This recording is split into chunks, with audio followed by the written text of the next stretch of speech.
Hello, everyone. It was a great first day of games on Thursday, starting with an overtime game with Rhode Island and Oklahoma. Lots of close games, some upsets, some buzzer beaters. How about that sweet shot by Loyola of Chicago? The Ramblers with the victory over Miami. A major surprise with Buffalo over Arizona. And by the way, what a weak showing by Arizona. Did any of you guys watch that second half? They just quit.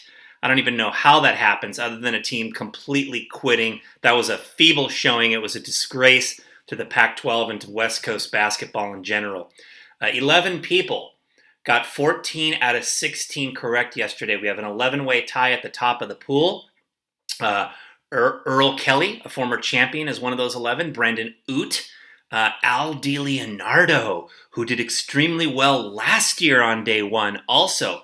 Michael Cassetta, last year's champion. Connor Morita, who also did well last year on day one. Fonz Jenkins, newcomer to the pool. Philly B. Robert Katayama. Someone named Pancho Villaweenie, whose first name evidently is Andres, but I don't know who you are. Who are you?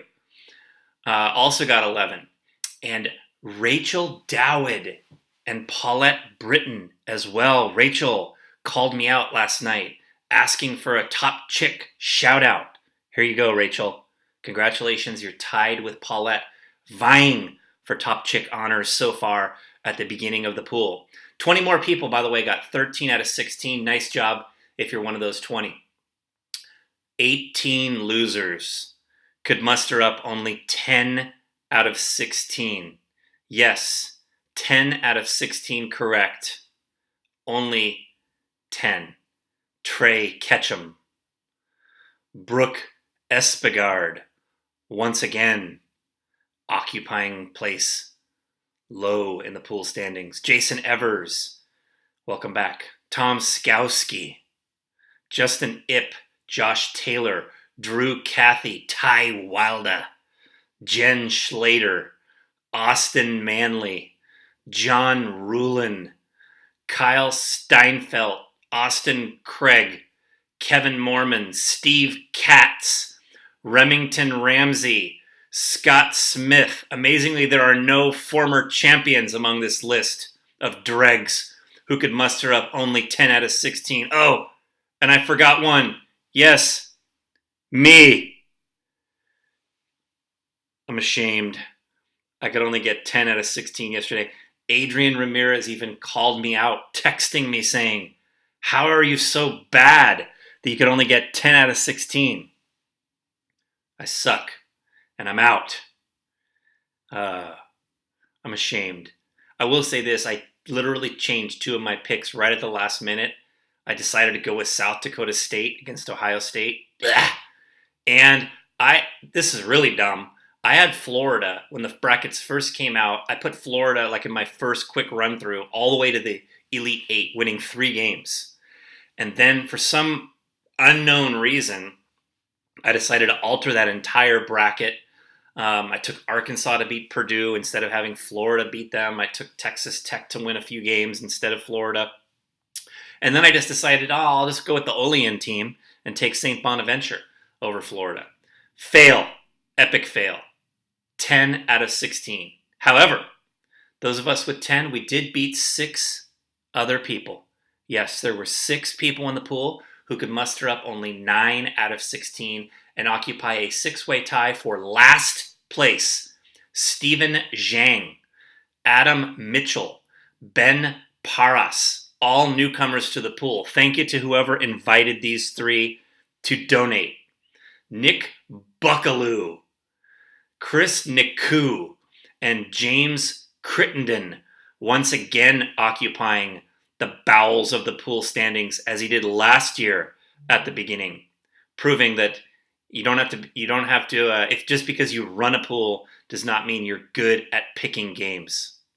Clearly, I know that. We did have 123 entries. Here's the breakdown of who picked who. 41 of our 123 entries picked Villanova to win the championship. I'm stunned.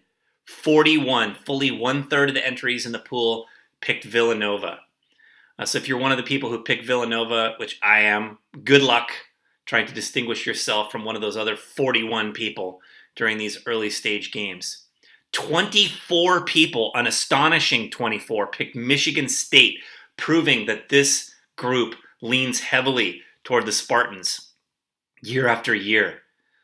20 people picked Virginia, a team that has dominated all year long. 31-2, 20 people picked them. 14 people picked Duke, very talented, but a tough bracket. 8 people picked North Carolina, the betting favorite from their quadrant, only 8. 6 people picked Kansas, a number 1 seed, only 6 people picked Kansas. 2 people picked Michigan, yes, Rachel Dowd and Jim McGowan, riding on the Wolverines, who will hopefully lose on Saturday. 2 people picked Cincinnati, DJ Steffen and John Kane Jr. 1 person picked Purdue, Luke Miseko. I'm not a believer in them. 1 person picked Texas A&M. What? Adam Mitchell. Did you think it was Texas Tech? Texas A&M? And 4 idiots picked University of Arizona to win the championship. Kevin Orton, Joe Duca, Clint Buckaloo, and Scott Graham, winner of last year's Potter Award for last place.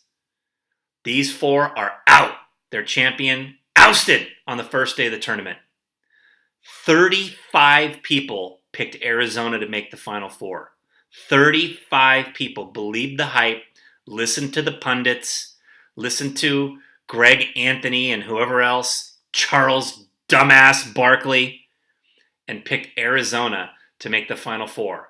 Connor Morita, one of our leaders, Daniel Reeder, a previous champion, all 3 members of the Suckaloo clan, Larry Manley, Tyler Park, sports genius Kevin Orton, and Kyle Lopes, along with others. Thank you all for your donations.